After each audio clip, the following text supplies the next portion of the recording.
It turns out Sonic isn't the only one celebrating a major achievement this year. Happy 30th birthday to Mario! But Mario is 41 years old, you might be thinking. Yes, the original Super Mario Bros. Is indeed 41 years old. But Super Mario 64 is the one that's turning 30 this month, in a couple of weeks as a matter of fact.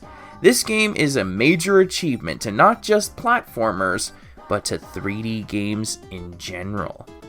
So, in honor of this 30-year-old achievement, let's take a look at Super Mario 3D All-Stars.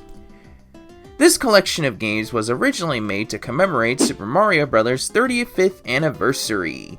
In order to run these old-ass games on the Switch, Nintendo reworked the games to work on the Switch, as well as create their own proprietary emulation software.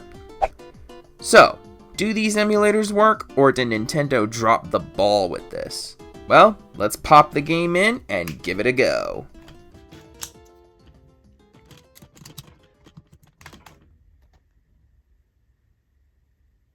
Here's our catalog. It looks like there are 3 games in this collection. Is it just me, or is there a game missing here? Let's contemplate that later. Let's begin with the oldest game in this collection, Super Mario 64, the granddaddy of all platformers. To say that this N64 classic has changed the industry would be the understatement of the century. And the crazy thing is, this game wouldn't have existed without Star Fox. No, really. While the original Star Fox was still in production, good old Miyamoto-san wanted to make a 3D Mario game. So, after 3 years of development, as well as working on a brand new system, we got the game that set the groundwork for all future platformers. Now that it's been remastered, let's see if it holds up today. Wait a minute, I just noticed something. The game is rendered in 4:3 aspect ratio.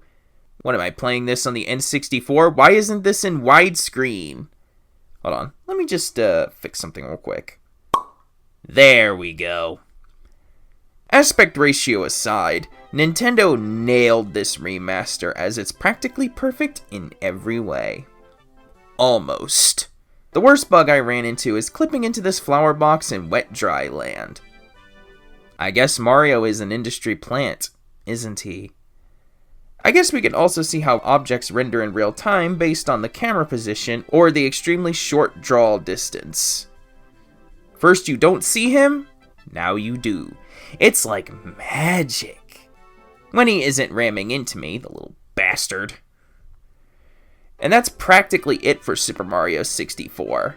The game has no frame rate issues to speak of aside from wondering why it's only in 30 frames a second. I guess when your bar is the notoriously laggy N64, a stable 30 frames a second is an upgrade. Total playtime? A fairly short 4 hours for the bare minimum of 70 stars. Up next we have...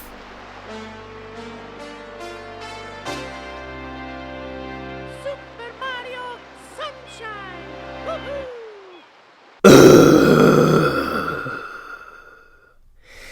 Sunshine started its development after The Legend of Zelda Majora's Mask released in 2000, and it lasted a year and a half. The gimmick of this game is the use of FLUDD, a robot that can squirt water.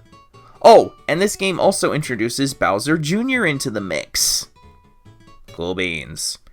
Honestly, I'm not excited to play this, so let's just get this over with. Let's splash into action. When it comes to bugs and whatnot, it's pretty clean, once again. The worst bug I ran into is clipping through this pirate ship in Peanut Park. Arrgh, these blasted pirates are trying to stop me from progressing. Those blasted ships. The game also has the pop-in and pop-out problem from Mario 64. The spot where it's most noticeable is when you collect a shine sprite near enemies.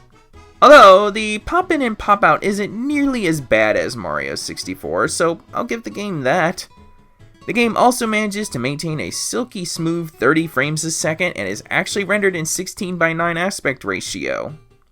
Well, it sure seems like I really like this game, don't I? Hell no! I think this game is a piece of shit. Why? Well, have a seat, and I will tell you. Firstly, the physics. It can make the game unplayable in places. Nowhere is this noticeable than the underwater bottle mission in Noki Bay. Just controlling these floaty-ass physics is next to impossible. I swear, Nintendo just loves seeing Mario suffer. They make it very easy for him to drown and to fall into bottomless pits in this game. Secondly, the camera. Granted, Mario 64 also had a bad camera, but this game somehow makes it worse. It's most noticeable in Mission 5 of Pina Park. How is one supposed to navigate this maze when the camera is constantly fighting you? Thirdly, the difficulty. The game has missions that can be outright punishing. Like, any of the secrets in this game, or just about any mission in Pinta Village, can be very difficult to manage.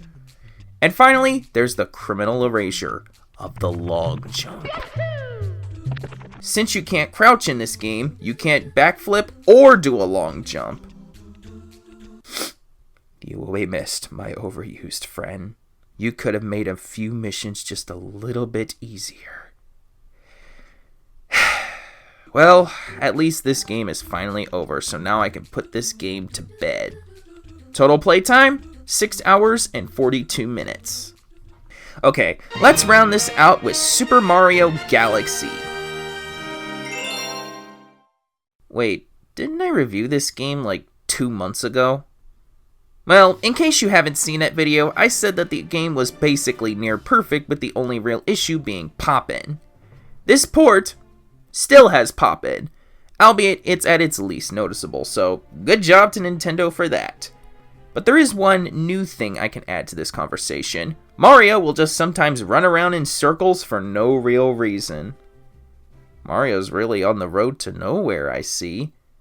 You could fix this by letting go of the stick and then starting your movement again. I should point out that when I did my Super Mario Galaxy plus Galaxy 2 review, it also happened to me. But I couldn't find any footage to support this, so I had to leave it out of the script. At least my note-taking has improved in 2 months, so now I can showcase this bug that I couldn't in the previous. As for the frame rate, it's at a smooth 60 frames a second, an improvement over the other two games' 30 frames a second. And to make the deal sweeter, the game never drops in frame rate in the slightest. It's like I'm taking a tiptoe through the tulips. Will you come with me? And that's about all I have to say about this. Total playtime, 7 hours and 9 minutes. I actually managed to shave over a half an hour from the last time I played this. And that is it for Super Mario 3D All-Stars. For what we have here, it's actually pretty good. Well, except for Sunshine, but what can you do about that? Nintendo did a very good job porting all these games to the Switch, and their custom emulator works like a charm. Except, I do have one question. Where the hell is Super Mario Galaxy 2? For a game that's supposed to be the ultimate 3D collection, it's actually missing my second favorite 3D Mario game. But honestly, since the Galaxy 2 is now on the Switch, it's just a nitpick. I really think you should pick this game up if you can. Or rather, I would have told you to pick this up if the game was actually at its original $60 price tag. For some stupid reason, Nintendo decided to make this game a limited run. You can't even pick this game up digitally anymore. Because of this game's limited run, prices for this game have more than doubled since its initial release. I've seen prices go as high as $120! Don't pick this game up at that price. You could get the original versions of all these games with said $120 and still have plenty of money left over.